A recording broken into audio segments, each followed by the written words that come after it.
welcome to Viewpoints on episode 10. Double digits. Took Wow. a year and like a month and maybe a few weeks, but we are finally here. We're trying something new this week. We are standing. Yeah. We're in a new area. We're in a new background. We're trying to make it interesting we're for our regular viewers. Yeah, the spice of life. You know, we're mixing it up. So first up, Yes. big news of the week. Big news. They have announced the host of the 81st Academy Awards. Oh, it's 84. I didn't bother to do my homework. Yeah. And a bit of a surprise, Hugh Jackman is the host. The email I sent you was what in like capitals with like question marks, exclamation points. When I heard about it, I immediately got it, but I had to convince Tim a little bit of it. Hugh Jackman, he's he's a great actor. He's a song and dance man kind of. He hosted the Tonys twice. He won a Tony. I think they're going for a bit of a different feel this year. Yeah. They're getting away from the comedians who did. I think all the last few hosts did a great job. Yeah. But I think they're trying to go for an old school feel. Yeah, and I think that's probably a good choice. And he's a popular actor, so maybe that'll bring in some viewers. Sure. Wolverine's coming out, so he could use the. Wolverine. We'll get to that later. He could use the the little oomph, and they'll play a Wolverine trailer. They'll show so many Wolverine commercials during that. Well, show. I think there's a new rule where they never could before, but now each company can air one preview. Oh, yeah. So each company's going to have to choose one preview to show. So you know Fox is going to be Wolverine. Absolutely. Yeah. And that little piece of information leads us into our continuing award coverage, because it is award season here in California. Sure is. The AFI, the American Film Institute, announced their 10 best movies, and I think we're a little unprepared and we don't have a list. Well. But, they were all the usual suspects: Benjamin Button, Slumdog Millionaire, Milk, Doubt, all the movies that have been getting nominations.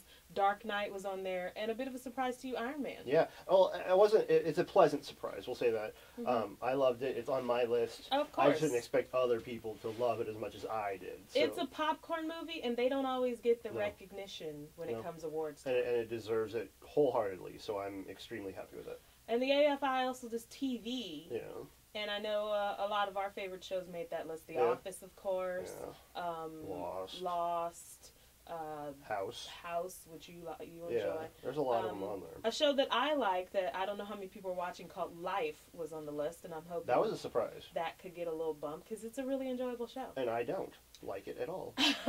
Well, it just it's too zen-y for me. Like he just like spouts all the Zen stuff, and I'm like, oh god. Well, they lightened it up for season 2, and I kind of like it. They've already lost me, so what are you gonna do? Why don't we get into our continuing Joker watch? Yes. Okay, so we're continuing our Joker watch. Let's see here. I don't mean to push you out of the way. No. It has actually grown quite a bit, if you can see. Mm-hmm. I counted earlier. I'm not going to count right now. I think it's he's up to 16 wins. The newest one being the Chicago ones that were announced either late last night or this morning. Mm-hmm.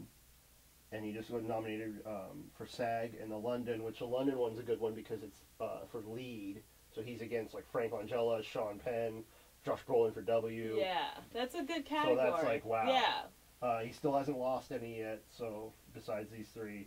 And I think the other one I want to make of note is the Austin Film Critics, which I'm not sure how many film critics are actually in Austin, Texas. It's probably the same if we did a Riverside one.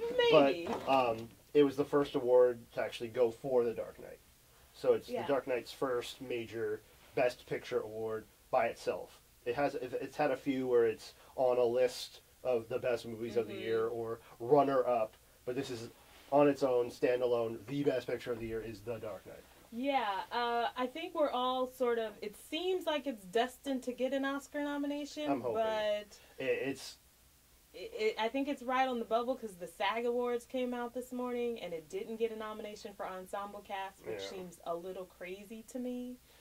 But we talked about that SAG list, and they were all they were all and I'm mad about the whole strike thing, so I don't think we should waste much time. But I do think the one thing we need to look at is the Directors Guild Awards and the Producer Guild Awards. Mm-hmm. So if Christopher Nolan doesn't get nominated for either one, it's pretty much a guarantee that they won't get an Oscar nomination for Best Picture. That's true, but because those three guilds kind of are a huge amount of voters in the Academy. I just can't see how he can't get nominated, but obviously it could happen. It happens. Stranger things have happened before. Happens. So, Stranger Things, nice segue. Yeah. Into our next topic, which I think we both kind of geeked out. We were going to punish ourselves and go see The Day the Earth Stood Still in order to see the Wolverine trailer. My plan was to just go in, watch the Wolverine trailer, and then go over to another theater and watch something else. I had a free movie ticket and I was going to go see it. Then, thankfully, someone from up above made me sick as a sign. That was a sign. It was a sign. Go see that movie. And so I didn't. And then, of course, Monday morning, what's online everywhere for you? Right. The Wolverine trailer, which Wolverine trailer. Initial thoughts. First word that popped into your head. Awesome. Awesome. It was just awesome. I was just watching it and geeking out, and that part where he's sitting across from Gambit, because how long have we been waiting through all the X-Men movies to finally see Gambit? Yeah. So that was awesome. You got to see a young Storm in it.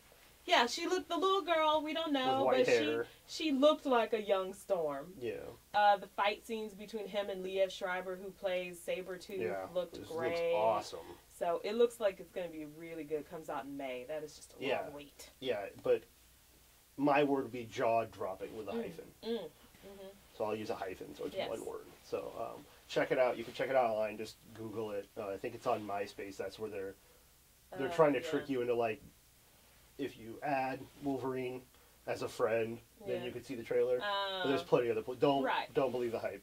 Find it online somewhere. Don't add anyone to your friend. But it's great, and really, it's the kind of thing. If you're a real geek, you need to watch it a couple times so you can catch all the little, all the mutants that they show in there. Who's who? I mean, you said you thought you saw Emma Frost, and I missed that the first time, so I had to go back and watch it again. And got Deadpool with Ryan Reynolds.